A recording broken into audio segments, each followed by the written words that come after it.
यीशु की इस यरूशलेम यात्रा में कुछ बहुत सी बातें हैं। यीशु यरूशलेम की यात्रा गलीलिया से प्रारंभ करते हैं। गलीलिया से यरूशलेम के रास्ते पर समारिया है और समारिया होकर के वे यरूशलेम के रास्ते पर आगे बढ़ते हैं और जैतून पहाड़ होकर जाते हैं। इस रास्ते में यीशु जब यरीको पहुंचे तो यरीको पहुंचने तक यीशु के साथ भारी भीड़ एकत्र हो गई थी। यह समय तीर्थ यात्रा का समय था। इस्राएल के विभिन्न वंश यरूशलेम मंदिर जा रहे थे वार्षिक पास्का पर्व मनाने के लिए, ईश्वर को धन्यवाद का बलिदान चढ़ाने के लिए। और उस वक्त जब यीशु भी जा रहे हैं तो उनके पीछे लोगों की भीड़ का जाना स्वाभाविक था। जब यीशु यरीको पहुंचे तो वहां एकाएक लोग चिल्लाने लगे और वे लोग ऊंचे स्वर से वे लोग चिल्लाते थे कि दाऊद के पुत्र को होशाना। धन्य है वे जो प्रभु के नाम पर आते हैं, सर्वोच्च स्वर्ग में होशाना। होशाना का अर्थ है कि प्रभु हमारा उद्धार कीजिए, हे प्रभु हमें बचाइए। और यही ध्वनि गूंज रही थी यरीको में उस बरतिमेउस नामक एक अंधा भिखारी के मुख से। उसे मालूम हुआ कि यीशु इस रास्ते से गुजर रहे हैं। वह जोर जोर से चिल्लाता है, दाऊद के पुत्र मुझ पर दया कीजिए, दाऊद के पुत्र मुझ पर दया कीजिए। और उनकी आवाज ऊंची होती गई और लोगों ने उससे यीशु के पास लाया और यीशु के पास आकर के वह घुटने टेक करके वह उससे कहते हैं कि दाऊद के पुत्र यीशु मुझ पर दया कीजिए। और यीशु कहते हैं कि मैं तुम्हारे लिए क्या करूं? और बरतिमेउस कहता है, प्रभु मैं फिर से देख सकूं। और उन्होंने कहा, तुम्हारे विश्वास से तुम्हारा उद्धार किया है। उसकी दृष्टि लौट गई और वह देखने लगा और ईश्वर की स्तुति करते हुए यीशु के पीछे पीछे यरूशलेम की यात्रा पर निकलता रहा। यह पहली घटना थी कि किसी भी व्यक्ति ने जब यीशु पर विश्वास किया और उससे चंगाई पाई और उसका अनुसरण किया। जब यीशु जैतून पहाड़ पर पहुंचे तो उन्होंने वहां और भी अधिक भीड़ को देखा और ये लोग जैतून की डालियां लिए और खजूर की डालियां लिए यीशु का जय जयकार कर रहे थे। सड़क के दोनों किनारे खड़े होकर के उनका भव्य स्वागत किया गया। गरीब लोग डालियां तोड़कर हाथों में पकड़कर उनके जय जयकार के, वहीं धनी लोग कपड़े बिछाए रास्ते पर और उनका भव्य स्वागत किया। यीशु उस समय एक गधे के बछड़े पर सवार हुए। दुनिया का राजा रथ पर सवार होकर जाते हैं, लेकिन संसार और इस दुनिया और स्वर्ग और पृथ्वी का राजा गधे के बछड़े पर सवार होकर जाते हैं। यह दर्शाता है कि यीशु पूर्ण रूप से दीनहीन और नम्र बनकर के अपने आप को यरूशलेम में अर्पित कर रहे हैं। इसी यरूशलेम मंदिर में जब वह बालक था, जोसेफ और मरियम ने उसे अर्पित किया था, उस मंदिर में समर्पित किया था। और उसी समय सिमेओन ने जोसेफ और मरियम को कहा था कि इस बालक का विरोध किया जाएगा और इसके द्वारा एक तलवार आपके हृदय को आर पार दे देगी। मरियम इन सब बातों को अपने हृदय में संजो कर रखी थी और इंतजार कर रही थी कि यह घटना कब होगी। उसे डर था, उसे भय था, क्योंकि जो भविष्यवाणी हुई है वो तो होगी। और क्रूस के मार्ग में, कलवरी के पहाड़ में जब यीशु के हृदय को छेदित किया गया, मरियम रो रो कर याद करती है कि यही वो तलवार है जिसके बारे में भविष्यवाणी की गई थी यरूशलेम मंदिर में।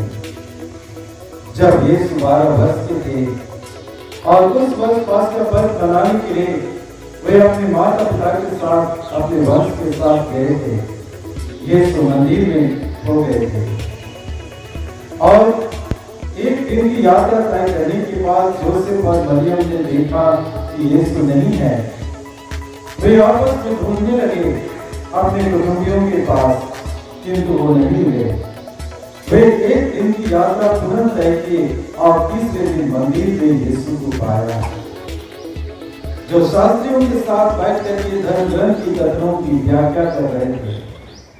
मरियम ने कहा, बेटा तुमने हमारे साथ ऐसा क्यों किया? और यीशु कहते हैं, क्या आपको भी मालूम नहीं कि मुझे अपने पिता के घर में होना है? यीशु इस बात को बताते हैं कि यरूशलेम मंदिर मेरे पिता का घर है, ईश्वर का घर है और यीशु क्रिस्त ईश्वर के पुत्र हैं। इसी को बताने के लिए उन्होंने 3 वर्षों तक संघर्ष किया। यीशु जब यरूशलेम मंदिर आए और उन्होंने देखा कि मंदिर को लोगों ने, फरीसी शास्त्री और लोगों ने और विशेष करके महायाजकों और पुरोहितों ने यरूशलेम मंदिर को बाजार बना दिया है। वहां पर कबूतर और चिड़िया बिक्री हो रहे हैं, पैसे का लेन देन हो रहा है, बलिदान चढ़ाने के लिए जानवरों की भीड़ लगी हुई है और यह घर बिल्कुल अपवित्र हो गया था। इसलिए यीशु ने रस्सी का कोड़ा बनाकर सभी जानवरों को खदेड़ के बाहर निकाला। कभी कबूतर को उन्होंने भीतर भीतर कर दिया और मेजें उलाट दी और सबों को कहा कि मेरे पिता के घर को बाजार मत बनाओ। तो अपने पिता के इस घर, इस मंदिर के बारे में वो कितना चिंतित है। यीशु ने मंदिर की सफाई की, उस मंदिर की सफाई की जिस मंदिर पर पिता परमेश्वर का निवास है, उसका पवित्र घर है। और आगे हम यही सुनते हैं कि यीशु उन लोगों को कहते हैं कि इस मंदिर को ढा दो और मैं इसे 3 दिनों के अंदर खड़ा कर दूंगा। हमने सुसमाचार में सुना, वो ईंट और पत्थरों से और मानव हाथों से बने उस मंदिर के बारे में नहीं, लेकिन वह आध्यात्मिक मंदिर के बारे में कह रहे थे। वह स्वयं के मंदिर के बारे में कह रहे थे कि तुम मुझे मारो और मैं तीसरे दिन पुनर्जीवित होऊंगा। आज हम इन बातों को सुनते हैं और हमें क्यों सुनाया गया है? जब यीशु क्रिस्त के इस दुर्भोग की कथा को हम लोगों को क्यों किया जा रहा है? ये भाई और बहनों, हम लोग अंतिम सप्ताह में हैं। आज से हम दुर्भोग रविवार में प्रवेश कर रहे हैं। रात से लेकर के अब तक हमने प्रार्थना, त्याग, तपस्या और परोपकार के कार्यों के द्वारा अपने पापों का दमन करते आए हैं और अभी यह चरम सीमा है, अंतिम क्षण है। और इस वक्त अगर हम चाहेंगे तो संपूर्ण हृदय से प्रायश्चित करके हम प्रभु यीशु क्रिस्त से उनकी कृपा अपने जीवन में प्राप्त कर सकेंगे।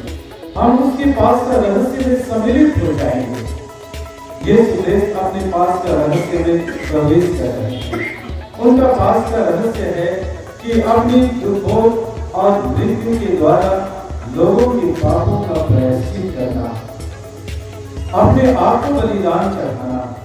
पास्का पर्व के समय में यरूशलेम मंदिर में इस्राएल के 12 वंशों की ओर से बलिदान चढ़ाए जाते थे। मेमने को बलिदान चढ़ाया जाता था और मेमने का रक्त नदी की तरह बहता था। और इसी की यादगारी में जब यीशु स्वयं ईश्वर का मेमना बन करके यरूशलेम मंदिर आ रहे हैं बलिदान चढ़ाने के लिए।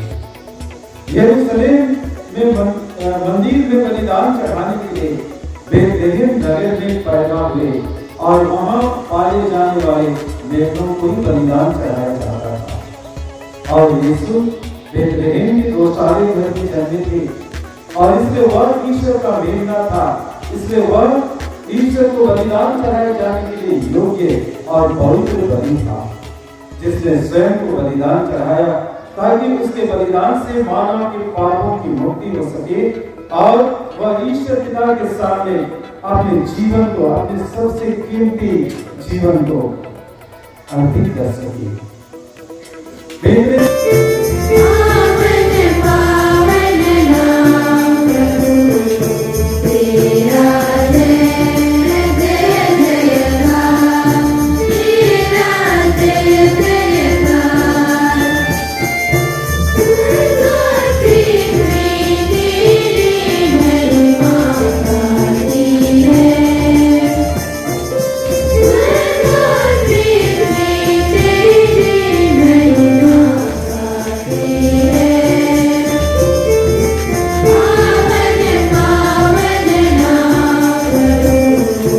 Yeah.